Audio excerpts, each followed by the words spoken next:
Welcome back to Second Best to Scene, the coaching sessions, and welcome back to the channel. So I posted something on social media recently and a man left a comment that stopped me cold.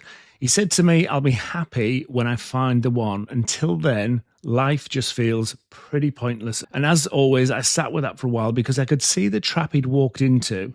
Here's this great guy, so much love to give, and he'd locked his heart away like a guest room, and he was waiting for somebody who hadn't even booked a flight yet. When we do that, when we hand our power away like a remote control, we place our capacity for joy in the hands of the person who hasn't even entered the room. We've turned our own life into a waiting room and given the key to a stranger. And today we're going to look at why we do that and how we can change the direction of that flow. So by the end of this video, you'll know exactly how to reclaim that energy and start feeling like the main character in your own life. If you're new here, welcome. I'm David. I'm a mindset coach for gay men, and I help them move from being somebody's maybe to being their own definitely.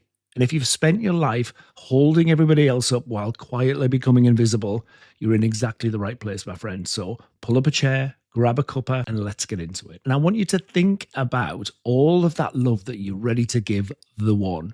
How you'd look at them, how you'd have their back, how you've already decided they're worth everything. Notice how big and warm and bright that feeling is right now. Here's the thing, that feeling, it's already inside you. You are just pointing the garden hose at the fence instead of watering your own flowers. My job isn't to dig around in your past. It's to hand you the tools to build a life that you love, starting today and starting with yourself. So here's a bit of a reality check. If you're waiting for a partner to show up before you feel like you're worth something, you're telling yourself, I only matter when somebody else is looking at me. Think about that and think, how does that land in your body when I say it? Does it feel like you've been keeping your best self locked in a drawer, waiting for a special occasion? Think about it like this. What happens to a garden when the gardener doesn't water the plants? The plants wither while he waits. You are the gardener, my friend, and the water, that starts with you. When we wait for a partner or somebody else to make us happy, we tend to fall into a people-pleasing habit, something that I struggled with for 20-something years. We start believing that the only way to feel safe or good enough is to become the person who does everything for everybody else.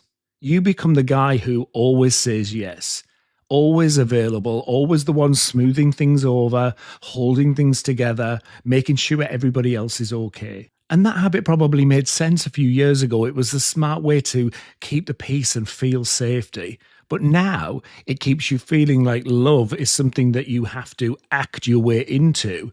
And man, that gets old and tired so fast. So look at the movies playing in your head right now. When you picture yourself today, is that image a bit blurry, the sound turned down? Does that version of you feel like a background character in a film that hasn't even properly started yet? Now picture your future self, one either with or without a partner, but somebody that's feeling more confident and certain in their actions, and one who sets boundaries. And I'd bet everything in that image is bright, vivid, full of colour, full of life, full of sounds. But here's the shift. Think about it this way. Have you been treating today like the before photo and the future you, with or without a partner, the confidence, the happiness, as the trophy? But your body doesn't live in the future. It lives right here. So take all of that bright, vivid energy, imagine the feelings, the sounds, what you'll see, hear and feel around you, and let it land on that man in the mirror. So here's the serious question.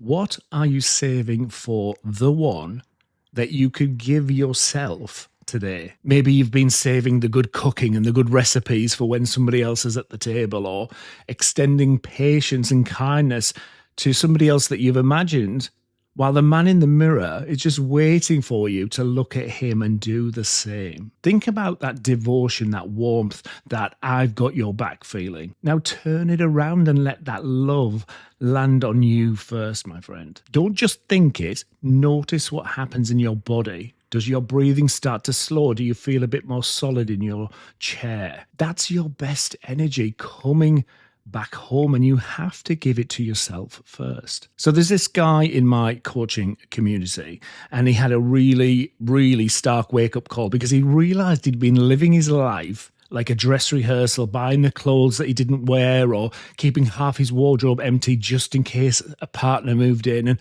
physically present but mentally living in the future that hadn't happened yet. So we stopped talking about dating for a while and we just looked at what made him happy right now. We started treating his own company like it mattered, because it does. He started, standing taller and breathing deeper and feeling a bit more ease. And for the first time, he felt like the main character in his own story. And that shift happened before anybody else walked through the door. So I want you to think about, what's the smallest way that you can show yourself some love this week? Is it take yourself on a solo date?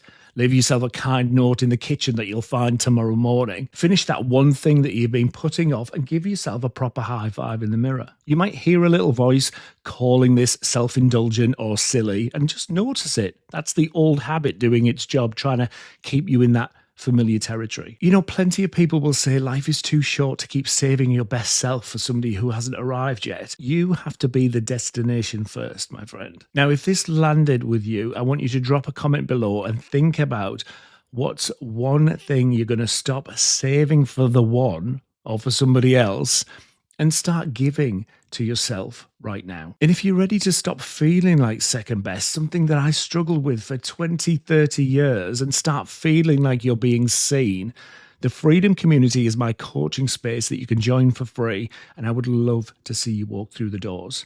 You'll find the link in the description below. Until the next session, my friend, take care and be well.